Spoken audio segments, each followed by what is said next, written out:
다니엘 3장 13절에서 18절 말씀입니다. 느부갓네살 왕이 노하고 분하여 사드락과 메삭과 아벳느고를 끌고 오라 말하매 드디어 그 사람들을 왕의 앞으로 끌어온지라. 느부갓네살이 그들에게 물어 이르되 사드락 메삭 아벳느고야, 너희가 내 신을 섬기지 아니하며 내가 세운 금 신상에게 절하지 아니한다 하니 사실이냐? 이제라도 너희가 준비하였다가 나팔과 피리와 수금과 사면금과 양금과 생황과 및 모든 악기 소리를 들을 때 내가 만든 신상 앞에 엎드려 절하면 좋거니와, 너희가 만일 절하지 아니하면 즉시 너희를 맹렬히 타는 풀무불 가운데 던져 넣을 것이니 능히 너희를 내 손에서 건져낼 신이 누구이겠느냐 하니, 사드락과 메삭과 아벳느고가 왕에게 대답하여 이르되 느부갓네살이여, 우리가 이 일에 대하여 왕에게 대답할 필요가 없나이다. 왕이여, 우리가 섬기는 하나님이 계시다면 우리를 맹렬히 타는 풀무불 가운데서 능히 건져내시겠고 왕의 손에서도 건져내시리이다. 그렇게 하지 아니하실지라도 왕이여, 우리가 왕의 신들을 섬기지도 아니하고 왕이 세우신 금신상에게 절하지도 아니할 줄을 아옵소서. 아멘. 아프리카에 가면 비서새가 있다고 합니다. 머리에 난 깃털 모양이 비서가 귀에 펜을 꽂은 것 같아 붙여진 이름의 비서새는 아프리카 사하라 남쪽 초원지대와 사바나에 서식하는 독수리과 맹금류입니다. 2m나 되는 큰 날개로 하늘을 날다가 뱀이나 두더지를 발견하면 손살같이 내려가 낚아챕니다. 그러나 비서새에게는 독특한 속성이 있는데 땅에 있는 도중 맹수의 습격을 받으면 큰 날개로 재빠르게 날지 않고 있는 힘을 다해 달리기 시작합니다. 너무나 당황한 나머지 날 수 있다는 사실을 잊어버린 것입니다. 결국은 이 비서새는 맹수들에게 잡아먹히고 합니다. 뜻하지 않은 위험 앞에서 자신의 능력을 잊은 채 죽어갑니다.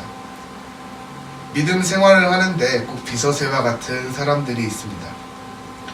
평상시에는 감사도 하고 찬양도 하고 또 예배도 잘 드립니다. 그러나 생의 위기를 만나게 되면 하나님이 우리에게 주신 능력을 잊은 채 기도하지 못하고 세상 사람들에게서 문제를 해결받으려고 찾아 헤맵니다. 신앙생활을 하다 보면 우리의 신앙을 지키기 어려울 때를 만나곤 합니다. 우리의 삶이 너무 평안할 때, 그리고 영적인 무관심과 영성 마비를 만날 수 있습니다. 반면 삶이 너무 고통스러울 때도 믿음을 지키기가 어려울 수 있습니다. 그러나 노련한 등반가의 진가는 야산을 오를 때 나타나는 것이 아니라 험한 계곡을 지날 때 비로소 발휘될 수 있다는 것입니다. 뱃사공이 능숙한 사공이 아니냐 하는 것은 고요한 바다에서는 알 수가 없습니다. 바다의 풍랑이 일어 흉흉할 때 비로소 알 수 있다는 것입니다. 참 신앙도 마찬가지입니다. 평탄할 때는 그 신앙의 진리를 알 수가 없습니다. 극심한 환난과 시련 그리고 도전에 부딪혀봐야 그 진가를 알 수 있게 되는 겁니다. 우리는 지금 그 어느 때보다도 어려운 시기를 보내고 있습니다. 어쩌면 우리의 생명을 건 중요한 일일 것입니다. 또 십자가의 군명이 된다는 것도 어린아이의 병정 노름이 아닙니다. 사도 바울은 선한 싸움이라고 표현했습니다. 즉 신앙생활은 곧 전투요, 목숨을 건 전쟁이란 말입니다. 지금은 영적 전쟁의 때입니다. 본문은 오늘 우리에게 한 가지 커다란 질문을 던지고 있습니다. 어떤 도전이 와도 그대는 그대의 신앙을 지킬 수 있는가? 어떤 유혹이 와도 그대는 그대의 신앙의 오점을 남기지 않을 수 있는가? 오늘 이 시간 말씀 듣는 가운데 우리 모두가 주님의 질문 앞에 분명한 응답을 해야 할 때입니다. 오늘 본문을 살펴보겠습니다. 유대나라 여호야김 왕 때에 바벨론 왕 느부갓네살에게 예루살렘을 함락당하고 유대나라 왕족과 귀족 그리고 학문이 있고 재주 좋은 사람들을 많이 사로잡아다가 바벨론 문화를 가르치며 동화 정책을 썼습니다. 이러한 신앙적 혼합주의에 절대로 말려들지 아니하고 끝까지 신앙의 정절을 지킨 청년들이 있습니다. 그 가운데 특별히 다니엘서는 다니엘과 그의 세 친구 사드락, 메삭, 아벳느고 이 네 사람에게 우리의 관심을 집중시키고 있습니다. 지혜와 총명이 탁월했던 이들은 지배국에 들어가서도 상당히 높은 자리까지 올라가는 출세를 했습니다. 그러던 어느 날 이들에게 모진 시련의 바람이 휘몰아쳐 왔습니다. 하나님께서는 주의 자녀에게 축복과 시련을 함께 주실 때가 있습니다. 가끔 축복은 시련이라는 보자기에 쌓여 찾아오기 때문이지. 우리에게도 이러한 시련으로 찾아온 절박함이 축복으로 변화하는 주의 은혜가 함께하기를 주의 이름으로 축복합니다. 다니엘의 세 친구들에게 시련이 찾아왔습니다. 느부갓네살은 바벨론 제국의 권위와 왕의 위엄을 드러내기 위하여 거대한 금 신상을 세웠습니다. 바벨론 성 남쪽 10km 지점에 있는 두라 평지에 약 7층 높이에 달하는 금 신상을 만들어 놓고 모든 신하와 백성들에게 그 금 신상 앞에 절하도록 명령을 내렸습니다.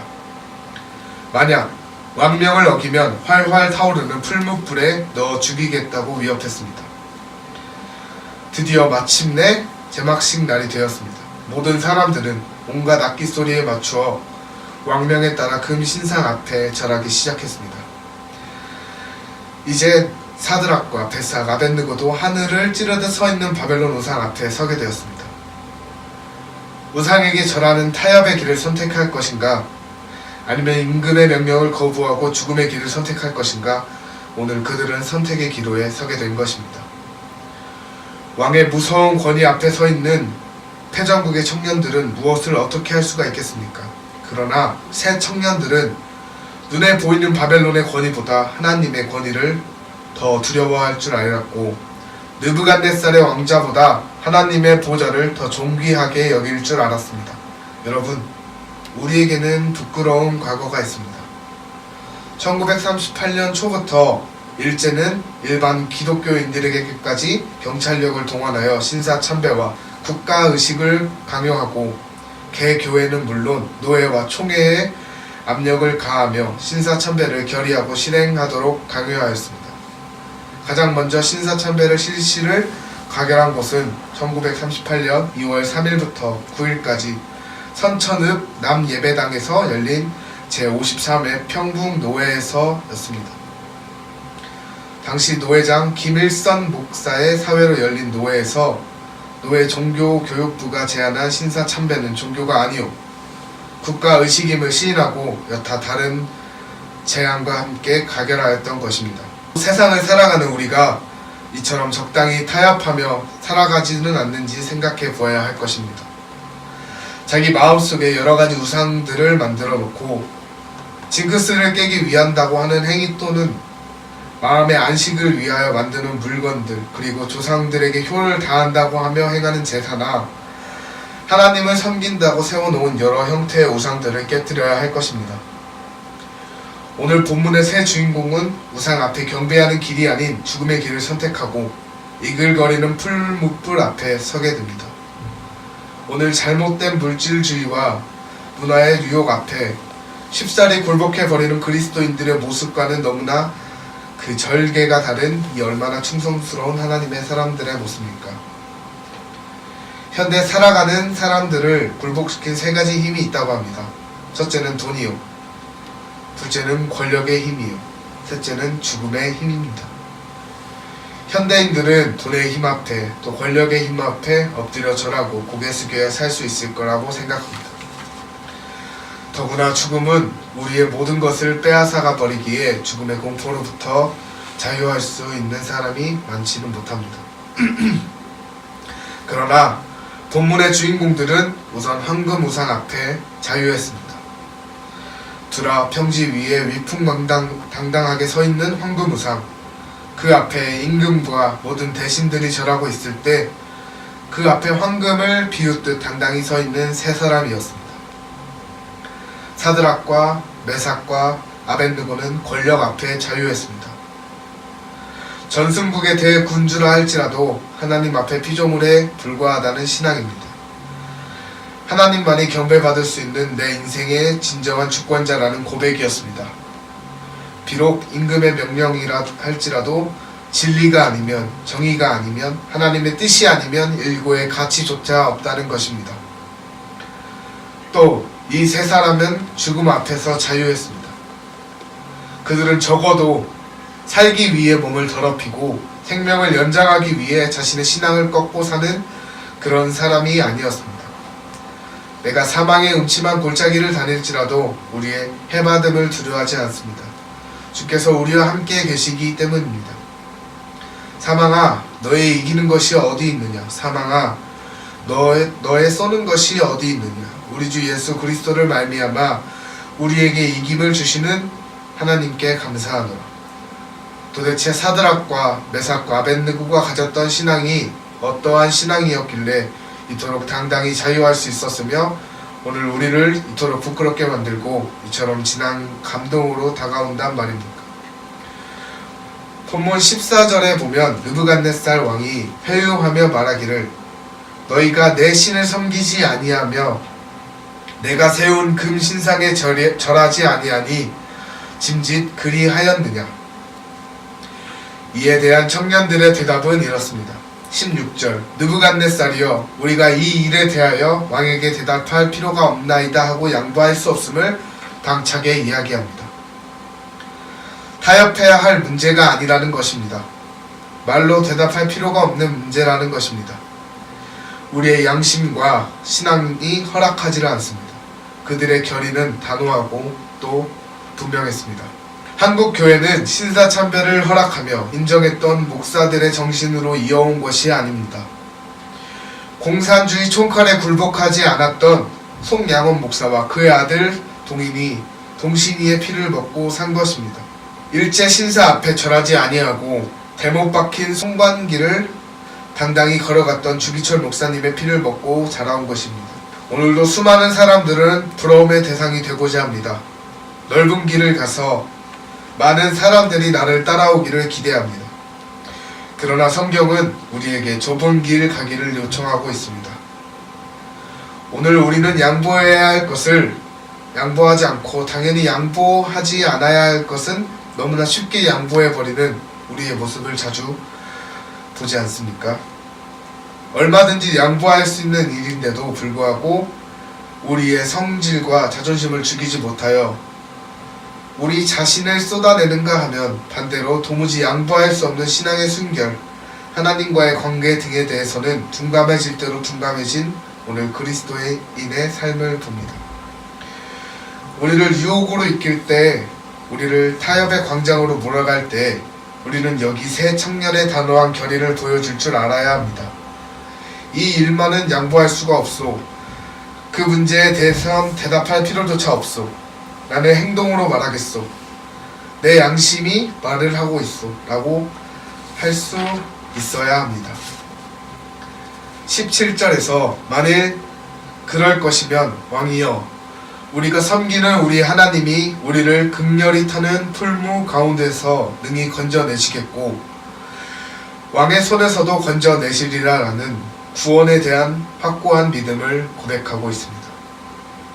그들은 하나님을 우리 하나님이라고 고백합니다. 하나님은 우리의 하나님이시며 우리는 하나님께 속해 있다. 하나님은 자기 백성을 건지신다라고 고백하는 겁니다. 하나님께서는 당신이 하시고자 하는 일은 무엇이든지 할 수 있으며 또한 당신의 백성과 맺은 언약을 성실히 지키신다는 믿음이 있었습니다. 때문에 그들은 우리 하나님이 우리를 능히 건져내시리라 라고 고백했던 것입니다. 여러분은 기도의 응답을 믿으십니까? 아멘. 여러분의 삶을 주장하시는 하나님의 주권을 믿으십니까? 아멘. 여러분의 질병을 치료하고 여러분의 문제를 해결하시는 전능하신 하나님의 능력을 신뢰하십니까? 아멘. 하나님을 믿으십시오. 그의 능력을 신뢰하시고 극렬히 타는 풀무 가운데서도 능히 건지시고 사탄의 손에서도 능히 건져내실 겁니다. 하나님의 구원하는 능력은 우리가 당하는 시련보다 더 크십니다.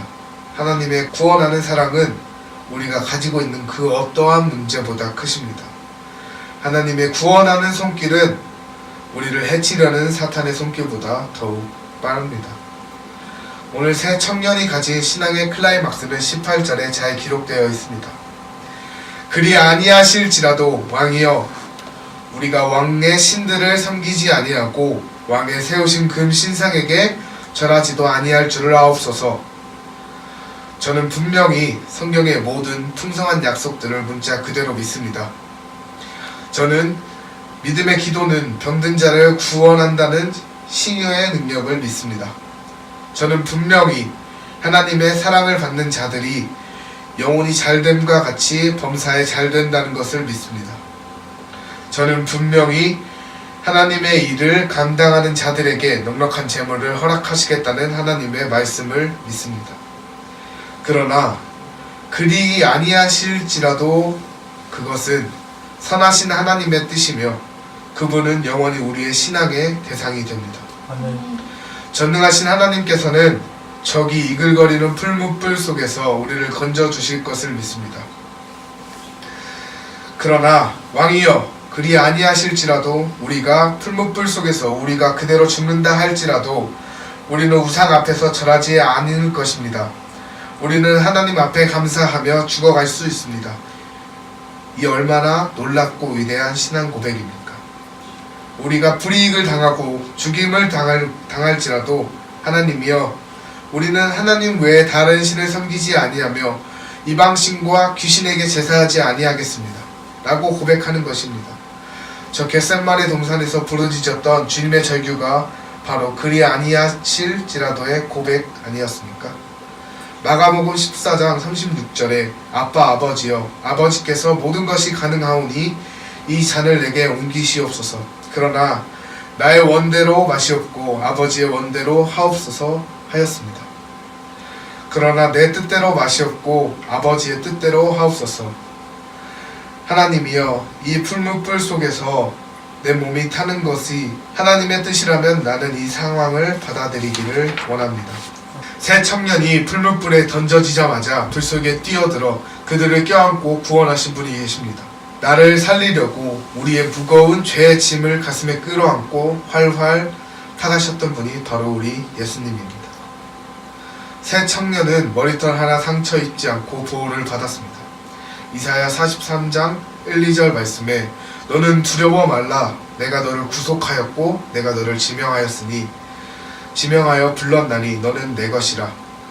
내가 물 가운데로 지나갈 때 내가 너와 함께 할 것이라. 강을 건널 때 물이 너를 침몰하지 못할 것이며 내가 불 가운데로 지나갈 때 타지도 아니할 것이요 불꽃이 너를 사르지도 못하리라. 아멘. 이사야 선지자를 통한 이 약속은 결코 헛되지 않았습니다. 그리고 이 새 청년의 신앙이 가져온 축복은 여기서 끝나지 않았습니다. 느부갓네살 왕마저 회개하고 하나님의 능력에 굴복하며 하나님을 찬양하기 시작했습니다. 28절 말씀을 보면 이방 왕의 아름다운 신앙 고백이 나옵니다. 느부갓네살이 말하여 이르되 사드락과 메삭과 아벳느고의 하나님을 찬송할지로다. 그가 그의 천사를 보내사 자기를 의뢰하고 그들의 몸을 바쳐 왕의 명령을 거역하고 그 하나님 밖에는 다른 신을 섬기지 아니하며 그에게 절하지 아니한 종들을 구원하셨도다. 드디어 왕은 중대한 정치적 결정을 내리게 됩니다. 우선 금신상에 절하라고 한 첫 번째 조서를 폐지하고 모든 사람들은 하나님을 찬양하라 공포합니다. 29절과 30절 말씀을 보면 그러므로 내가 이제 조서를 내리노니 각 백성과 각 나라와 각 방언하는 자가 무릇 사드락과 메삭과 아벳느고의 하나님께 설만이 말하거늘 그 몸을 쪼개고 그 집으로 걸음터를 삼을지니 이는 이같이 사람을 구원한 다른 신이 없음이니라 하고 왕이 드디어 사드락과 메삭과 아벳느고를 바벨론도에서 더욱 높이리라. 결론을 말씀드리겠습니다. 마지막으로 저는 이런 질문을 드리고 싶습니다. 그리 아니하실지라도 당신은 하나님을 신뢰할 수 있습니까? 또 그리 아니하실지라도 당신은 하나님께 찬양할 수 있습니까? 그리 아니하실지라도 여러분들은 하나님께 감사할 수 있습니까? 마지막으로 그리 아니하실지라도 여러분들은 하나님을 섬길 수 있습니까? 우리는 어떤 일에 대한 결과를 두려워할 때가 있습니다. 그리고 그 결과에 대하여 책임을 지우려 하고 여러 가지 말로 괴로움을 더하게 합니다. 그러나 그리 아니하실지라도 순복하고 또 감사하며 살아가시는 인생이 되기를 축복합니다. 아멘. 내 뜻이 아닌 하나님의 뜻에 합당한 삶과 교회가 되기를 간절히 소망합니다. 아멘. 다만 예수님이 간절하게 드린 기도처럼 아버지께서는 모든 것이 가능하오니 이 잔을 내게서 옮기시옵소서. 그러나 나의 원대로 마시옵고 아버지의 원대로 하옵소서라고 고백하시는 성숙한 여러분들이 되시기를 주의 이름으로 축복합니다.